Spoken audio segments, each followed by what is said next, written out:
El régimen militar, decorativamente presidido por José María Guido, se enredó también en la tarea de organizar la vida política y preparar las próximas elecciones, fijadas para julio de 1963. Nuevamente se planteaba la concurrencia o no del peronismo. Para evitar la proscripción, los peronistas se integraron en el llamado Frente Nacional y Popular. Los militares azules vacilaron, pero no dejaron de presionar y de dificultar la acción del Frente, que finalmente ordenó la abstención. Perón desde Madrid pidió el voto en blanco. Quedaban tres fuerzas políticas con posibilidades. Los radicales del pueblo proclamaron una fórmula integrada por Arturo Illia y Carlos Perete. La UCRI presentó la candidatura de su titular, Oscar Allende. Los grupos conservadores y liberales, por fin, llevaron como candidato al general Pedro Eugenio Aramburu. Las elecciones se llevaron a cabo el 7 de julio de 1963. La fórmula radical, Illia Perete, ocupó el primer lugar. Comenzaba un intervalo constitucional de casi 3 años.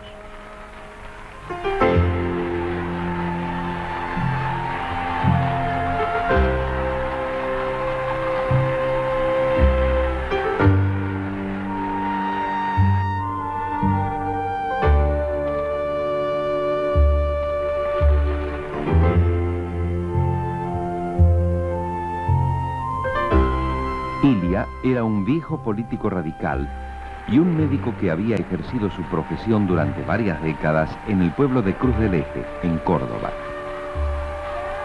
Su período fue un oasis para los derechos individuales. No hubo estado de sitio ni censura de ninguna clase. La libertad de expresión fue total, al igual que la libertad de asociación y la acción de los partidos políticos. El propio peronismo fue rehabilitado. Como presidente, no consiguió evitar que sus adversarios le edificaran una imagen pública de lentitud e ineficiencia. En realidad, el gobierno de Illia no mereció esta fama. En noviembre de 1963, Illia anuló, tal como lo había prometido en su campaña, los contratos petroleros suscritos por Frondizi con compañías extranjeras por considerarlos ilegales. De nada valió para impedirlo la gestión de los Estados Unidos. Con esta conciencia nacional, menos rígida y más solidaria, porque estará mejor esclarecida, podremos hacer la gran revolución pacífica y creadora que reclama la República.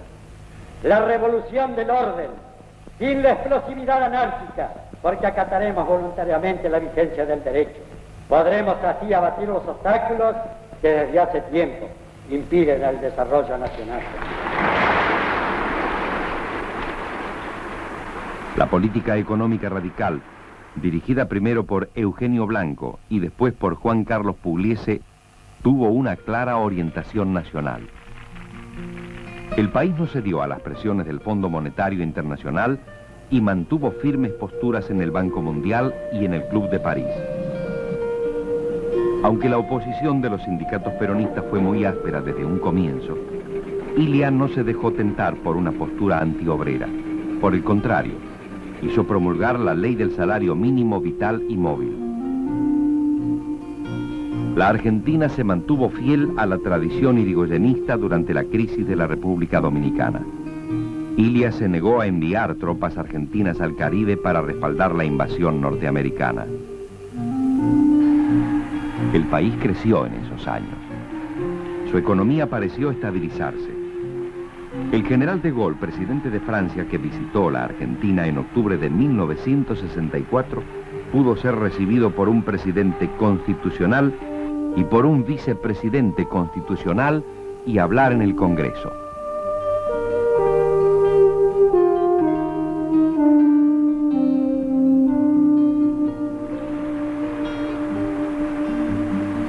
Después fue aclamado por radicales y peronistas, que gritaron: De Gaulle y Perón, un solo corazón. Había libertad para todo y para todos, y pocos lo comprendían. La nostalgia vendría después. A pesar de todas sus virtudes, Ilia había sido elegido por una minoría de votos y era un presidente vulnerable. El poder militar, aunque lo dejaba actuar, no estaba resueltamente a su lado. El comandante en jefe del ejército, general Juan Carlos Onganía, sostuvo en la Conferencia de Ejércitos de América, realizada en West Point el 6 de agosto de 1964, que las Fuerzas Armadas podían y debían intervenir en cada país en la escena política. La conspiración que había comenzado el mismo día de la asunción de Ilia progresaba lenta pero firmemente.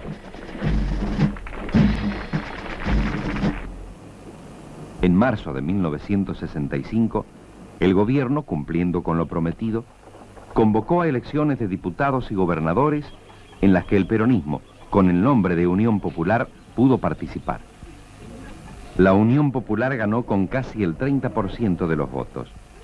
Los radicales pasaron el 28%. Los militares, aunque en privado llegaban a arreglos con los sindicalistas peronistas, por otro lado dejaron trascender que estaban muy inquietos ante el avance de los partidarios del caudillo exiliado. En noviembre, el general Onganía dejó su cargo de comandante en jefe y pasó a retiro. Este alejamiento, en vez de disminuirlo políticamente, lo convirtió en una sólida reserva para los conspiradores militares y civiles. Durante los primeros meses de 1966, se intensificaron los rumores sobre un golpe militar. El nuevo comandante en jefe del ejército, general Pascual Pistarini, pronunció el 29 de mayo un insolente discurso en el que lamentó que la ausencia de autoridad haya abierto el camino a la inseguridad, el sobresalto y la desintegración. Ilia, en lugar de destituirlo, asimiló la estocada. El nacionalismo de Ilia, aunque moderado, ya había sido juzgado y condenado por las grandes empresas y los monopolios internacionales que operaban en el país. Por fin, una ley de medicamentos que recortaba el campo de maniobra de todopoderosos laboratorios extranjeros puso en marcha a quienes se sintieron perjudicados. El 27 de junio de 1966, los conspiradores pasaron a la acción. El general Pistarini movilizó las tropas y ocupó las radios. Ilia destituyó a los altos jefes, pero sus órdenes no fueron acatadas. Cuando el general Julio Alzogaray se hizo presente en el despacho del presidente y le intimó a desalojarlo, Ilia le contestó: "Usted es un vulgar faccioso que usa sus armas y sus soldados desleales para violar la ley. No es más que un bandido".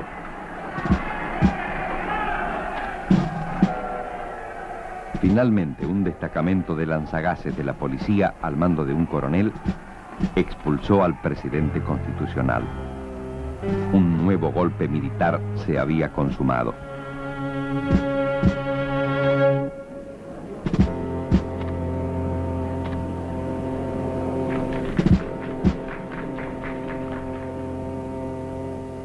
El 28 de junio, la Junta de Comandantes nombró nuevo presidente al general Juan Carlos Onganía. La opinión pública parecía satisfecha. La prensa y el sector empresario dieron su apoyo. Hemos llegado a la Revolución Argentina con un vasto plan de afirmaciones positivas y de realizaciones concretas. Este es el fin del proceso de deterioro que nos ha inmovilizado y el despuntar de una magnífica esperanza para nuestra patria. Los sindicalistas peronistas, encabezados por el líder metalúrgico Augusto Bandor, estuvieron presentes, muy satisfechos, en la ceremonia de asunción de Onganía. Según Onganía, había mucho deterioro en el país. ¿Y quiénes eran los responsables del deterioro? Para empezar, los partidos políticos. Nada mejor que disolverlos. También tenía sus culpas la infiltración comunista en la enseñanza superior. La Universidad Argentina, autónoma y cogobernada por docentes, egresados y estudiantes, había alcanzado un alto nivel académico. Pero los infiltrados. El 29 de julio, en la que se llamó la Noche de los Bastones Largos, Onganía intervino en las universidades nacionales. La Facultad de Ciencias Exactas de la Universidad porteña fue violentamente ocupada por la policía. Muchos estudiantes y profesores fueron molidos a palos.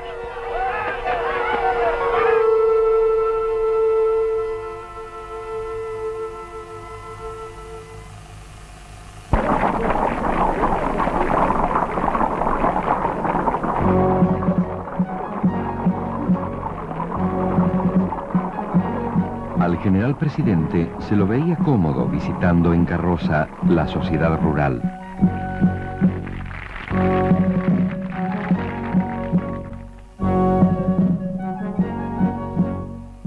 La ley de medicamentos que había promulgado Ilia fue anulada.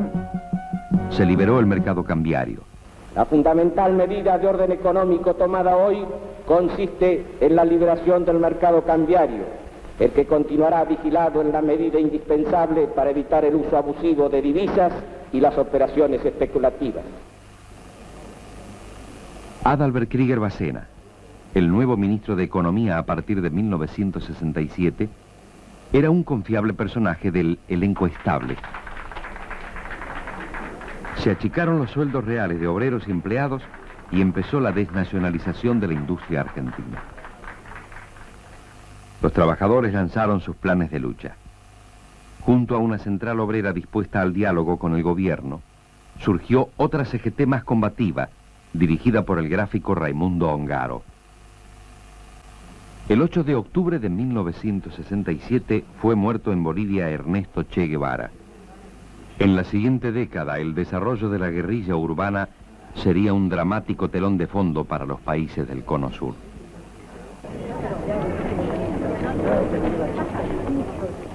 En 1968, Onganía y Krieger Bacena dominaron la inflación y también parecieron contener con éxito las rebeldías interiores. Pero en 1969 se multiplicaron las protestas y aumentó el número de atentados terroristas. La agitación estudiantil se hizo intensa, sobre todo en las universidades.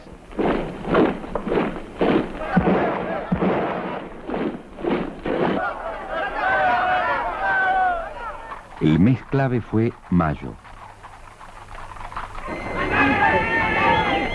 El día 29, millares de obreros cordobeses comenzaron a salir de sus lugares de trabajo y a formar columnas para marchar sobre el centro de la ciudad.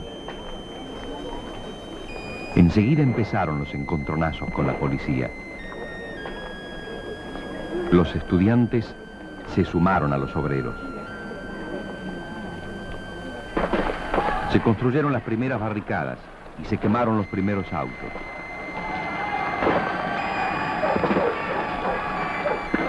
Pronto la policía agotó sus municiones y retrocedió, impotente. Los manifestantes se adueñaron de las calles. Había estallado lo que después se llamaría el Cordobazo, una de las mayores rebeliones populares argentinas.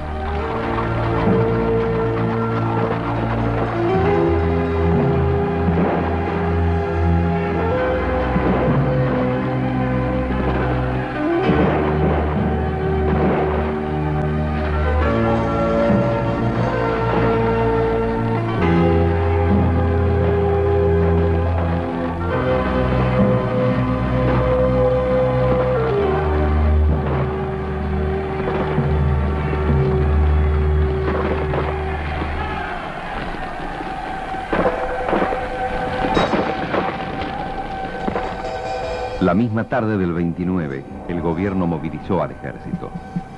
Las tropas salieron de sus cuarteles y marcharon hacia el centro de Córdoba.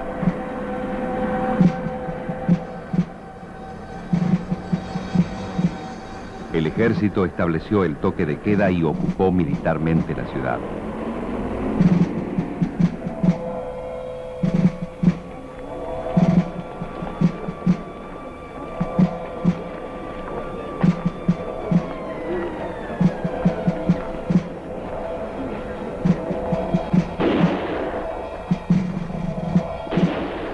Gradualmente los disturbios fueron amenguando. El saldo final serían 12 muertos, más de 100 heridos y varios centenares de prisioneros.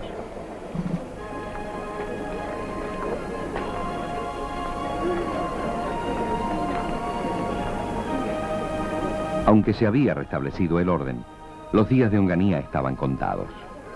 Había dejado de merecer la confianza de sus amigos de adentro y de afuera del país. Poco más tarde, el 30 de junio, un asesinato político inauguró una sangrienta serie que continuaría sin interrupción en los años siguientes. El dirigente metalúrgico Augusto Bandor, un peronista no siempre ortodoxo que alguna vez había llegado a oponerse a Perón, fue muerto a tiros en su propio despacho.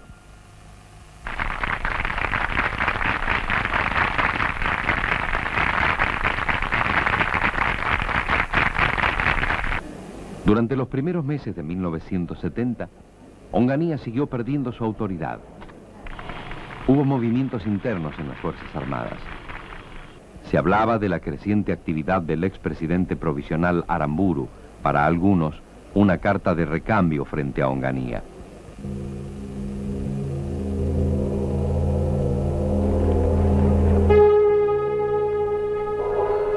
El 29 de mayo de 1970, el general Aramburu fue secuestrado de su domicilio por un grupo de guerrilleros disfrazados de militares. Era la presentación pública de los Montoneros, jóvenes que después se titularon peronistas y que habían optado por la lucha armada. Aramburu fue asesinado por sus secuestradores y su cadáver se encontró bastante más tarde. Este secuestro terminó de debilitar a Onganía. Los altos mandos, bajo la influencia dominante del comandante en jefe del ejército, general Alejandro Agustín Lanusse, decidieron no seguir extendiendo cheques en blanco al presidente. Y otra vez un golpe. Esta vez el pueblo estuvo más ausente que nunca. Los comandantes de las tres fuerzas ignoraron a Onganía. El presidente reaccionó destituyendo a los comandantes. Pero las tropas de los rebeldes ya habían ocupado las radioemisoras y habían rodeado la casa de gobierno. En realidad, Onganía se había quedado sin apoyo militar.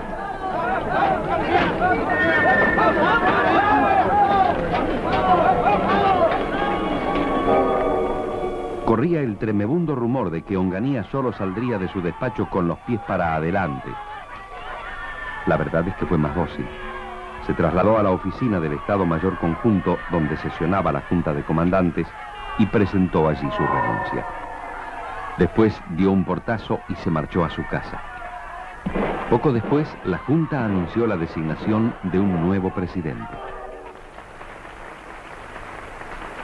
El general Roberto Marcelo Levingston era un oficial superior totalmente desconocido para la opinión pública.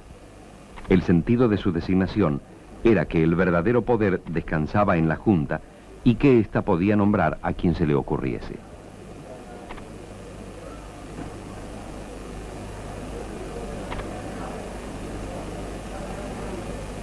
El país reclamaba una apertura. El nuevo presidente, aunque prometió que se elaboraría un plan al respecto, daba la impresión de preferir las reuniones hípicas a los encuentros con dirigentes políticos.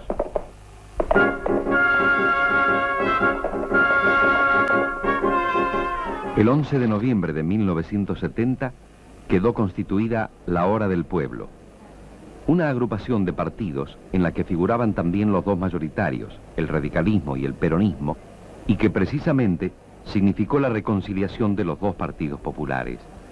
Sus principales impulsores fueron el líder radical Ricardo Balbín y desde Madrid el general Perón. El gobierno tiene que expresarse con claridad, no lo ha hecho todavía con la claridad suficiente. Después de eso está la otra parte interesada, que es el propio general Perón, que decidirá su retorno en el momento en que él lo crea conveniente. En las calles, mientras tanto, la violencia iba en aumento.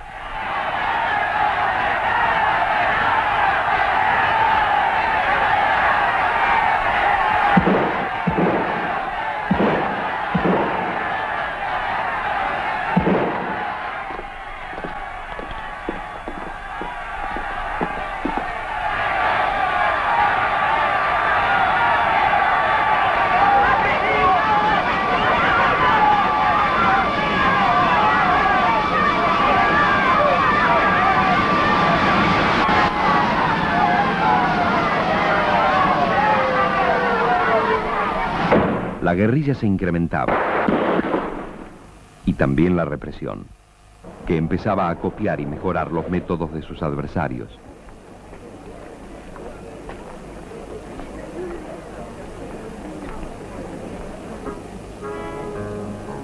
El 22 de marzo de 1971, Livingston se acordó de que era el primer mandatario y pretendió destituir, debido a un grave desacuerdo, al comandante en jefe, general Lanusse. Por supuesto, todo terminó al revés. El 26 de marzo, el general Alejandro Agustín Lanusse, con retención de su cargo de comandante, asumió también la presidencia. El poder formal se unía con el poder real.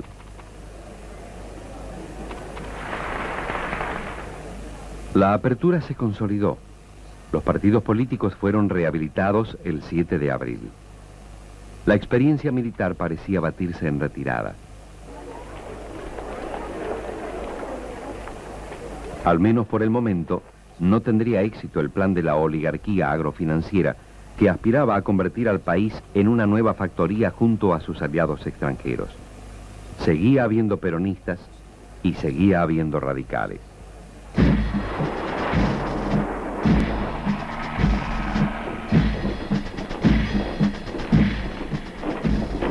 Lamentablemente, importantes grupos juveniles, después de muchas frustraciones y promesas incumplidas, empuñaron las armas, renegando del lento y paciente esfuerzo de la democracia. Los violentos que querían cambiar todo serían los cómplices inconscientes de los violentos que querían conservar todo. La guerrilla y la represión golpeaban sucesivamente. El 21 de marzo de 1972, fue secuestrado el industrial italiano Oberdan Salustro, director general de Fiat en la Argentina. Los responsables esta vez no fueron los montoneros, sino el llamado Ejército Revolucionario del Pueblo, de tendencia ultraizquierdista. El 10 de abril, tras una operación de rescate, Salustro fue encontrado muerto. El mismo día cayó asesinado por guerrilleros en Rosario el general Juan Carlos Sánchez, comandante del segundo cuerpo.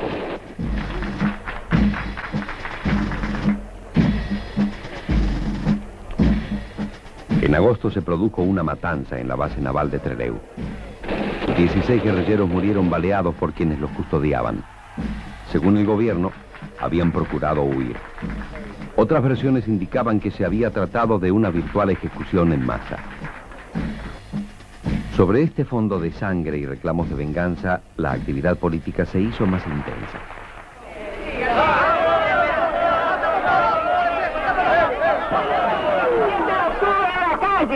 Y lo vamos a terminar en la calle, cueste lo que cueste, y caiga.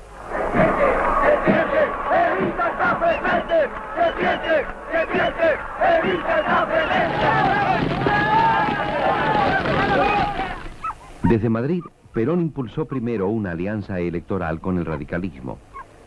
Al no aceptar este, organizó un frente de partidos que primero se llamaría Fresilina, Frente Cívico de Liberación Nacional, y luego Frejuli, Frente Justicialista de Liberación.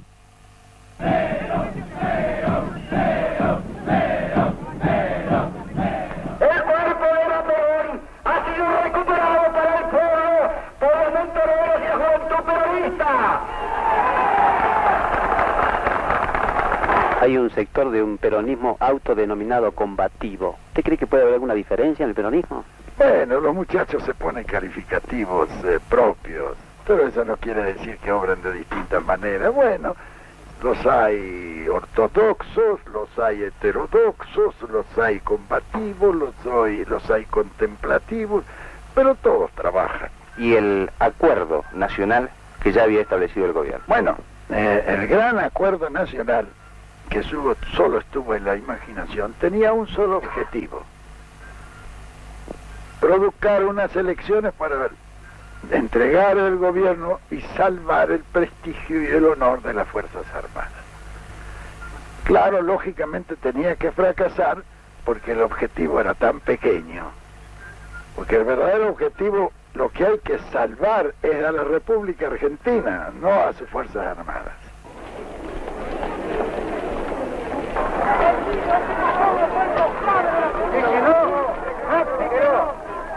Mire, si quiere dialogar, a mí no me grita, ¿eh? No, señor, grita. Entonces va a la voz. ¿Qué es lo que quiere? Queremos imparcialidad política. Ya se lo ha transmitido el ministro del Interior.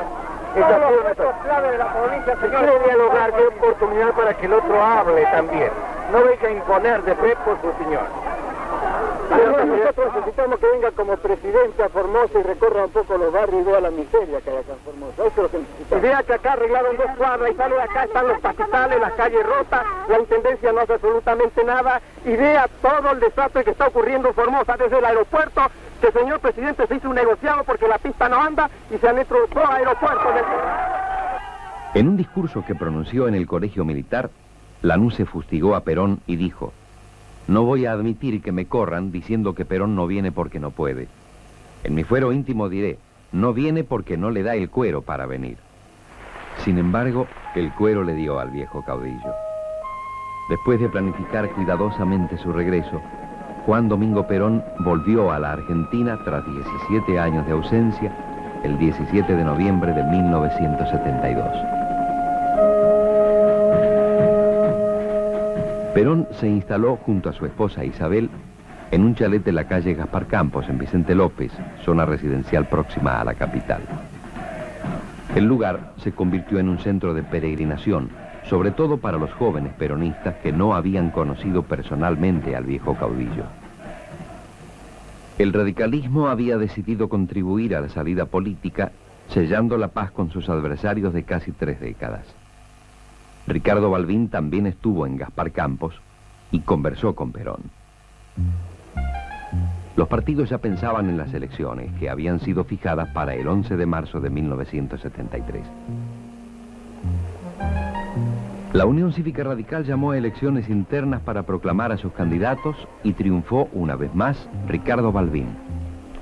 Queremos la nueva etapa argentina, pero tenemos en conciliación y en coincidencia.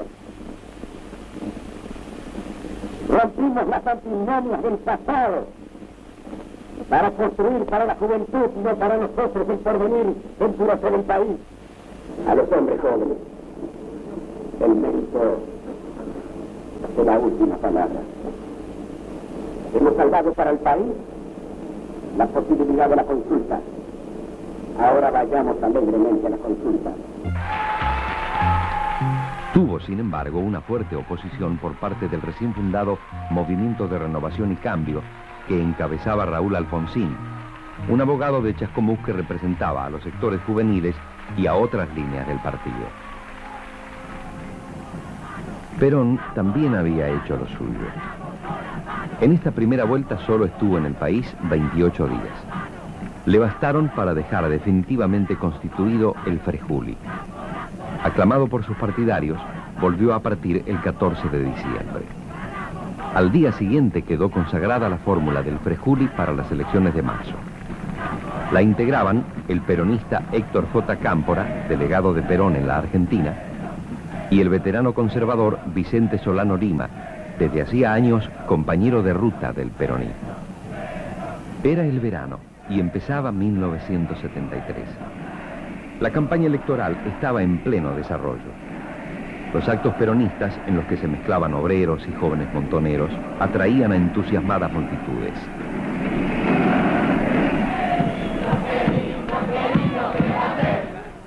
Cámpora, a quien habían bautizado el tío, nombraba a Perón en todos sus discursos. En realidad, el principal eslogan de su campaña fue: Cámpora al gobierno, Perón al poder.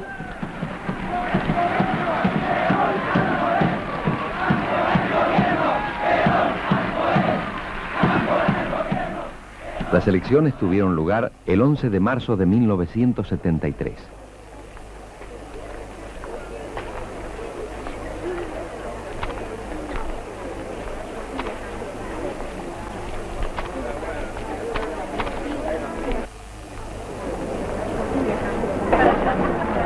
Chao, Ernesto, mucho cariño por tu casa. De modo, doctor, muchas gracias. Siempre con todo cariño a sus órdenes. Cámpora y Solano Lima ganaron ampliamente las elecciones. En medio de una mezcla de euforia e incertidumbre, el país se preparó para que asumieran las nuevas autoridades. Pero aún había mucha confusión política. Y el terrorismo seguía. Entre otros, fueron asesinados el coronel Héctor Iribarren, oficial de inteligencia, el vicealmirante Hermes Quijada, que había anunciado a la opinión pública la versión oficial de los hechos de Trelew, y el dirigente sindical de los mecánicos del automotor, Dirk Klosterman.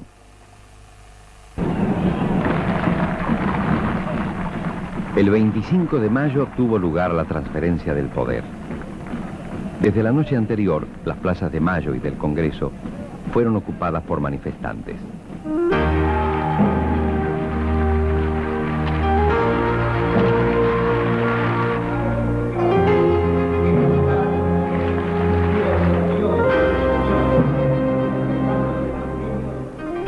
¿El peronismo se iba a la izquierda? Así parecía confirmarlo la presencia en el acto del presidente de Chile, el socialista Salvador Allende, y de Osvaldo Dorticós, presidente de Cuba, país con el que inmediatamente se reanudaron las relaciones rotas por Frondizi en 1962.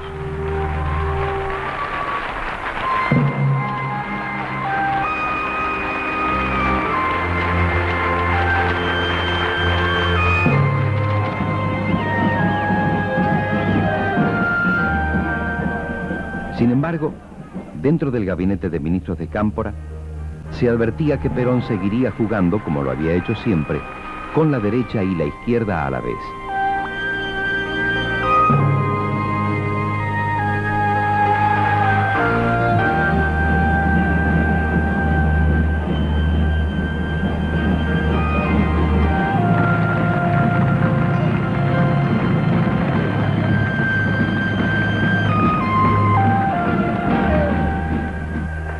Por la noche, una multitud marchó hacia la cárcel de Villa Devoto y obligó prácticamente a que fuesen liberados detenidos políticos y guerrilleros que estaban en el penal.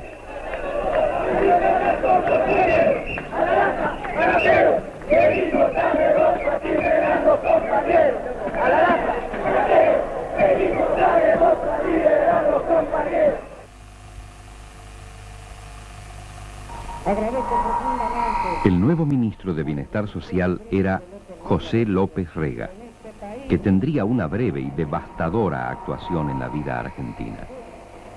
Era un ex cabo de la Policía Federal, que primero había sido mucamo y después secretario privado de Perón, y que también ejercía influencia sobre la esposa del caudillo. López Rega, llamado después El Bruco, era afecto a la astrología y tenía una incontenible ambición de poder. Más adelante, Perón lo ascendería de cabo a inspector general, el grado máximo de la policía.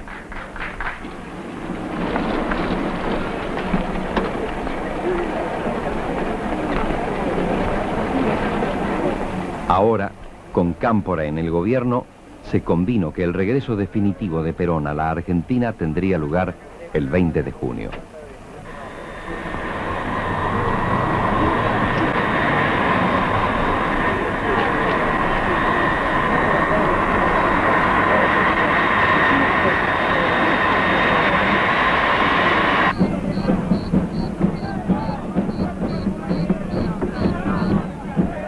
El regreso fue organizado como una gran fiesta popular. Desde la madrugada del 20, interminables filas de militantes de todas las tendencias del peronismo marcharon hacia Ezeiza, en lo que quizá fue la mayor concentración de masas de la historia argentina.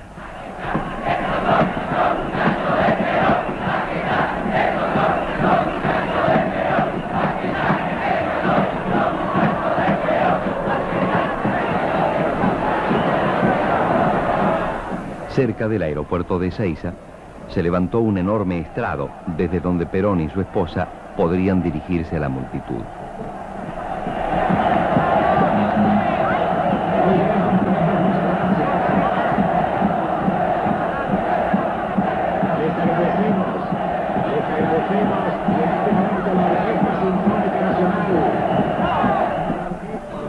A la alegría sucedió la tragedia. Mientras el avión que traía a Perón aún estaba en vuelo, comenzaron los enfrentamientos entre la izquierda y la derecha peronistas peleando primero por un lugar próximo al palco de recepción y después ya en una lucha a vida o muerte.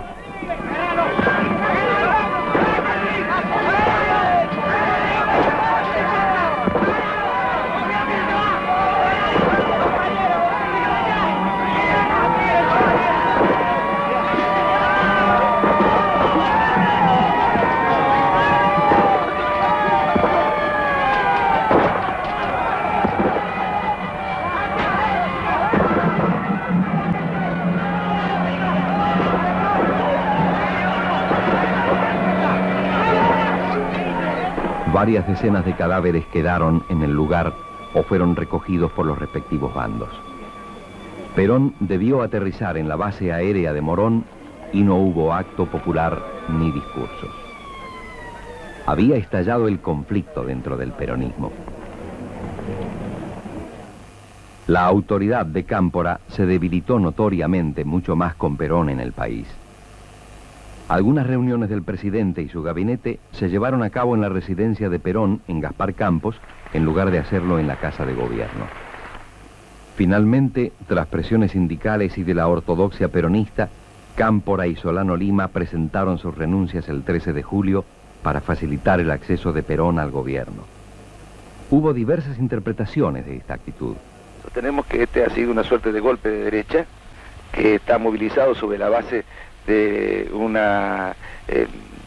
deseo de importantes sectores de nuestro pueblo de que pretenden verlo a Perón en el gobierno, pero que está instrumentado al servicio de la derecha del no cambio en Argentina. Perón en la presidencia significa la definitiva pacificación de la Argentina, significa la acentuación de la lucha contra el imperialismo y consiguientemente el logro seguro, cierto e inmediato de la liberación. Por el momento, lo indudable es que se había acrecentado el peso político de José López Rega. Su yerno, Raúl Lastiri, presidente de la Cámara de Diputados, asumió en forma interina la presidencia. Evidentemente, a Lastiri, la banda presidencial no le encajaba del todo bien. Por supuesto, confirmó como ministros a López Rega y a los ortodoxos, y reemplazó a los representantes de la izquierda peronista. Enseguida fijó la fecha del 23 de septiembre de 1973 para nuevas elecciones presidenciales. Los atentados se multiplicaron y la guerrilla siguió atacando.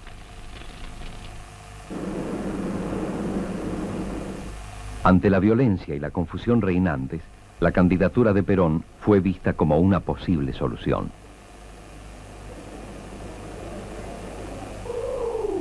Faltaba buscar el candidato a la vicepresidencia. Se llegó a mencionar la posibilidad de que se ofreciera ese puesto en una fórmula de unidad nacional al líder radical Ricardo Balbín, que había tenido una leal reconciliación con Perón. Y convino necesariamente en que este encuentro o estos encuentros eran útiles a la política argentina, que no significaba que nadie depusiera nada de lo suyo, sino que se aunaban esfuerzos comunes para sacar de mejor manera al país de las circunstancias en que se encuentra. La necesidad de orientar una política común de emancipación nacional. ¿Qué opina usted, de la entrevista que mantuvieron el general Perón y el doctor Balbín ayer a la mañana? Me parece un hecho muy trascendente que pone de relieve la buena intención.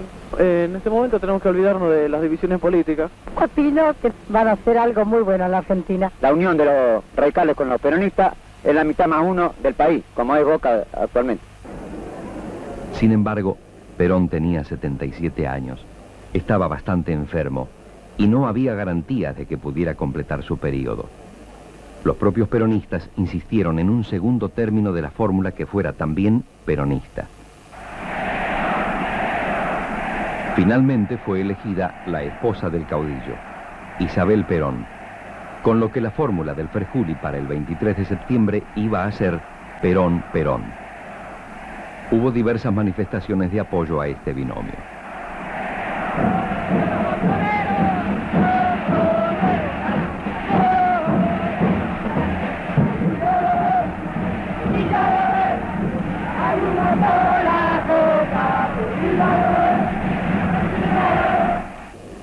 El radicalismo, a su vez, proclamó la fórmula Balbín de la Rúa. Porque quiero gobernar en paz y no tener que defender con fusiles el gobierno del país. La intolerancia absurda, la intolerancia desmedida, no ayuda a construir, abre las grietas para que penetren quienes quieren aprovecharlo. Después de una campaña electoral entusiasta, aunque tranquila, tuvieron lugar los comicios.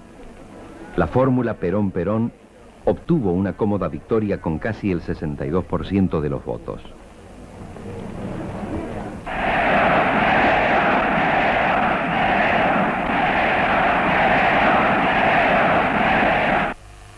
Dos días después de las elecciones, cayó asesinado en una emboscada el secretario general de la CGT, José Ignacio Rucci.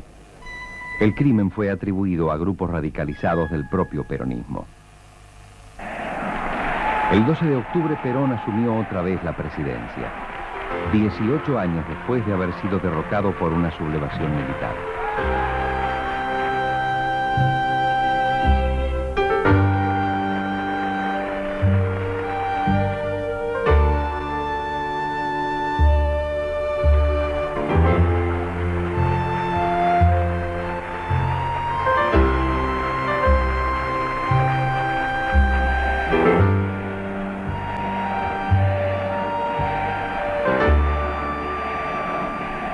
Debió dirigirse a la multitud reunida en Plaza de Mayo desde un palco protegido por vidrios blindados.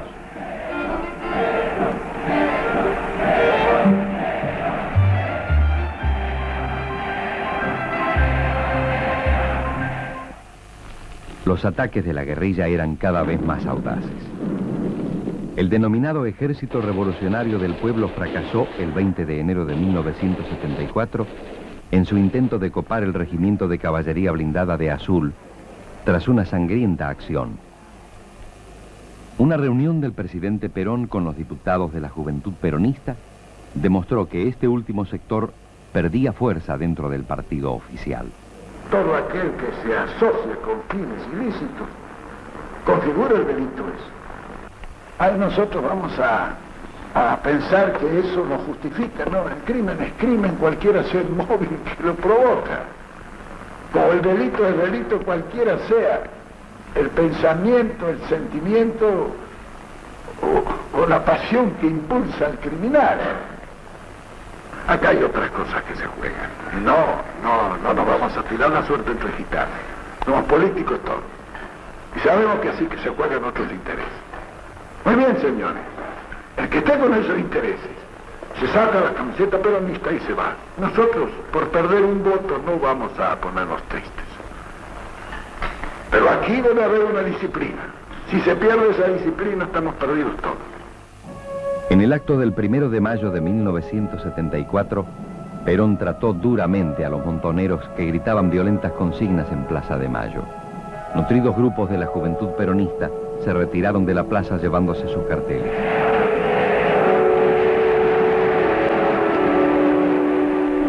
Los funcionarios de la televisión oficial, designados por influencia de López Rega, ignoraron cuidadosamente esta retirada, limitándose a enfocar el sector de la plaza que seguía lleno de manifestantes.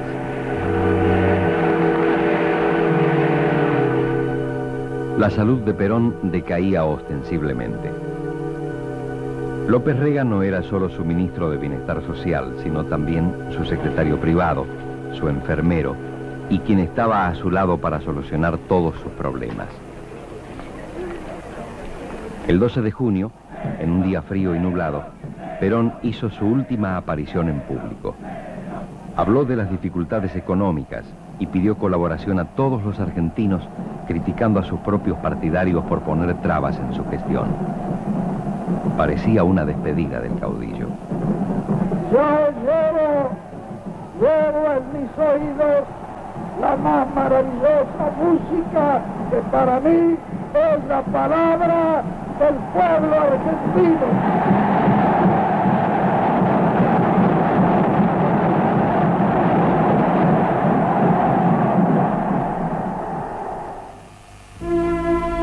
El 1 de julio de 1974, A la 1:15 de la tarde fallecía Juan Domingo Perón.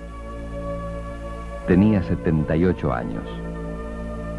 Después de un largo exilio había vuelto al país y pudo recuperar todos sus honores y dignidades. Los jóvenes de izquierda esperaron de él que hiciera la revolución. Las clases medias y altas y las Fuerzas Armadas le asignaron tácitamente la tarea de poner la casa en orden. Él no tuvo tiempo de buscar un camino intermedio. La herencia que dejaba era pesada y riesgosa.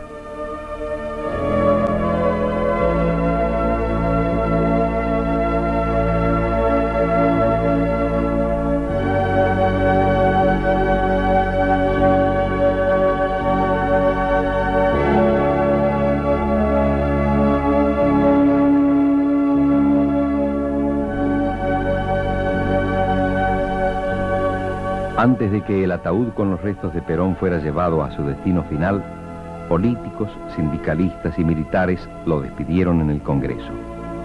Sin duda, las palabras más conmovidas las pronunció su viejo rival, el radical Ricardo Balbín. Y todos sumados en el esfuerzo común de salvar para todos los tiempos la paz de los argentinos. Este viejo adversario despide a un amigo.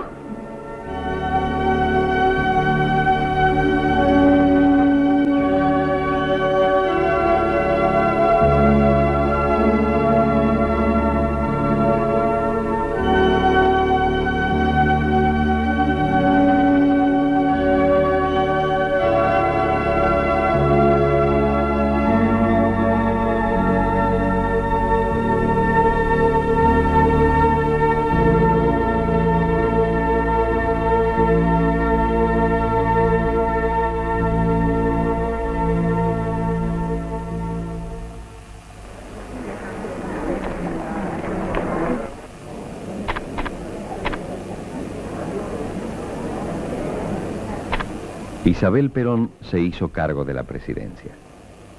La figura de López Rega se fortaleció. Su cabeza calva y sonriente apareció detrás de la presidente en todos los actos oficiales.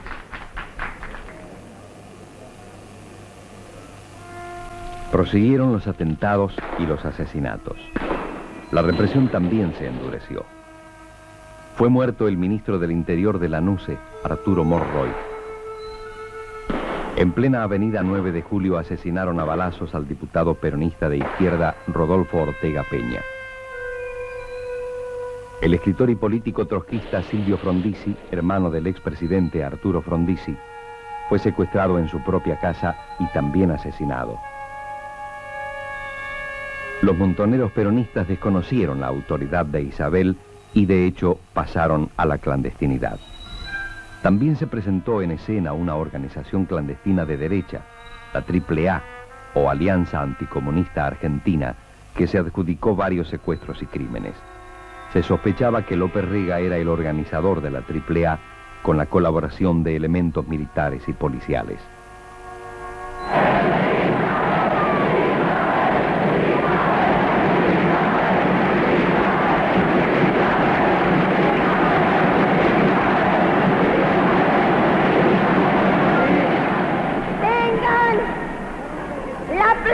Seguridad que seguiré adelante para conseguir la auténtica liberación y felicidad del pueblo argentino.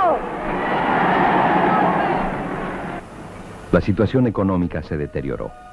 No fue posible ya mantener la política de conciliación entre obreros y empresarios que Perón había impulsado. Los sindicatos, aunque peronistas, se enfrentaron con el gobierno que quería suprimir la libre negociación de los salarios para poder imponer una política estabilizadora.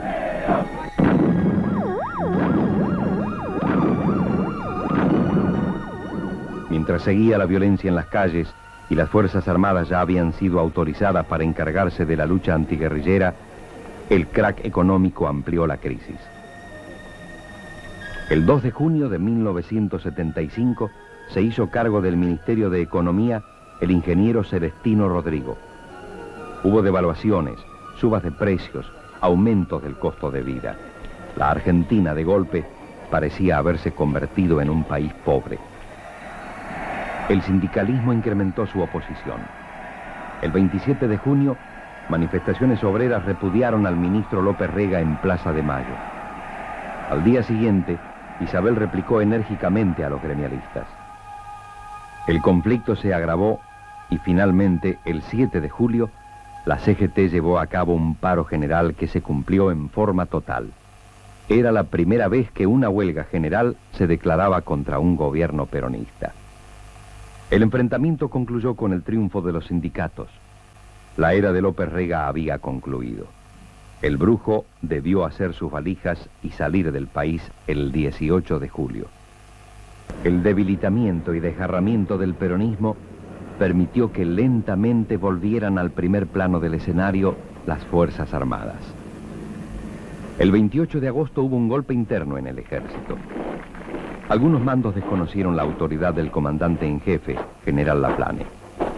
Isabel cedió y reemplazó a Laplane con el general Jorge Rafael Videla, cuyo nombramiento pedían los sublevados. Los militares pasaron a centralizar la lucha contra la guerrilla. Un general en actividad, Albano Arguindegui, se hizo cargo de la jefatura de la Policía Federal. El último episodio del drama se acercaba. El 18 de diciembre de 1975 se produjo una sublevación dentro de la Fuerza Aérea, encabezada por el ultracatólico y ultraderechista brigadier Jesús Capellini. Las tropas rodearon la base de Morón, donde estaban los rebeldes, que recibieron apoyo de civiles. Finalmente Capellini se rindió y al mismo tiempo dejó su cargo el comandante en jefe de la Fuerza Aérea. Había sido un empate. Los manifestantes que salieron a la calle para apoyar a Isabel fueron reprimidos por la policía. 5 días más tarde, el 23 de diciembre, la guerrilla de izquierda atacó en un gran operativo el cuartel del ejército en Monte Chingolo. La acción terminó en una dura derrota de los guerrilleros que sufrieron más de 100 bajas. Fue su último gran intento. En adelante, solo tendrían fuerza para atentados individuales y para el terrorismo urbano. A comienzos de 1976, la posibilidad de la caída de Isabel Perón estaba en todas las bocas. Incluso se hablaba de un futuro gabinete cuyo ministro de Economía llevaba el prestigioso apellido del fundador de la sociedad rural. En marzo creció la tensión. La Presidente envió al Congreso un paquete de leyes antisubversivas que eran una evidente concesión ante la presión militar. A la madrugada del 24 de marzo de 1976, Isabel Perón salió en helicóptero de la Casa de Gobierno después de una jornada cargada de versiones. En lugar de ser llevada a la residencia de Olivos, la Presidente fue trasladada en calidad de detenida al Aeroparque Metropolitano. El golpe militar había estallado. Solo faltaban 9 meses para las nuevas elecciones. El mismo día juró como supremo organismo de gobierno la Junta Militar, integrada por los 3 comandantes en jefe: Jorge Rafael Videla, del Ejército, Emilio Eduardo Macera, de la Armada, y Orlando Ramón Agosti, de la Fuerza Aérea. A su vez, el general Videla asumió el 29 de marzo como presidente de la nación. Frente a él, poniendo la mano sobre la Biblia, juraron sus ministros. Y uno de ellos, el de Economía, tenía en efecto el apellido del fundador de la sociedad rural, José Alfredo Martínez de Hoz. Pocos días antes, Ricardo Balbín, jefe del radicalismo, había lanzado al país un llamado a la unidad nacional. También se refería al futuro.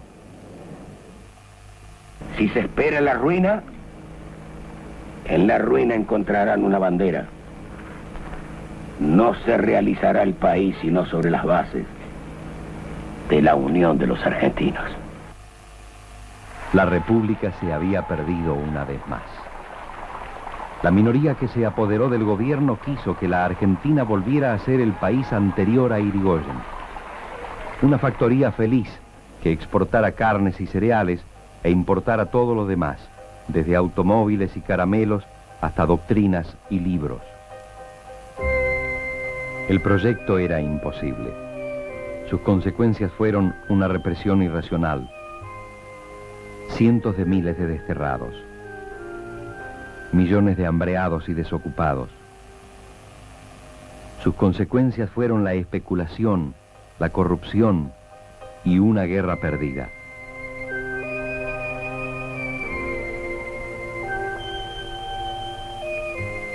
Sus consecuencias fueron la censura, las listas negras y los presupuestos educativos más bajos de la historia argentina.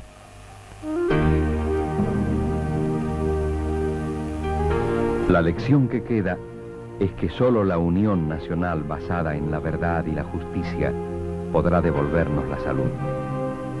Lo que perdimos, lo perdimos todos. Lo que debemos recuperar, solo entre todos podremos hacerlo una vez que hayamos logrado exorcizar a los demonios del miedo, del odio y del autoritarismo.